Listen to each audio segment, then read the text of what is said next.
प्रावधान किया जाए। Shri Amar Patnaik.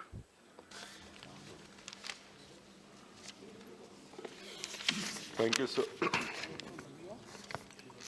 So as the conscience of the nation was shaken, as said, the rarest of the rare cases, I tweeted that I joined the mother of the girl in demanding the rarest of, since it is the rarest of the rare case, demanding death penalty for the persons when they are the accused. So, but the main question here, sir, is are legislations which are in the nature of coercive measures solve this problem? Or something more cultural has to be done?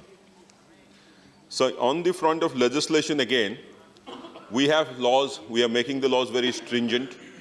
We have brought in criminal punishment to the extent of, in the POCSO, to the death penalty. But the point is, rule of law can't be implemented in isolation.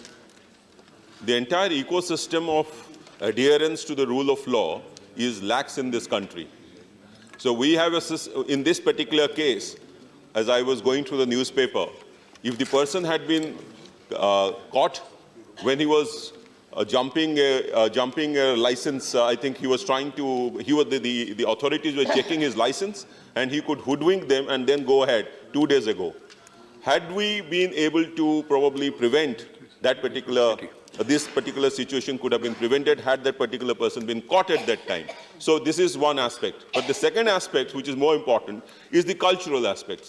The cultural aspects are in this particular case, no amount of education, the kind of the educational background of the accused, you could see that it is not that through schools, media, or it can improve. It has to be in the society altogether. Right. The mothers of the accused have also said that if they are found guilty, they could be taken, the most stringent punishment could be taken. So we have to do something more on the societal front, sir, which I think no amount of legislation can take place. Thank you so much. Sri Veer Singh.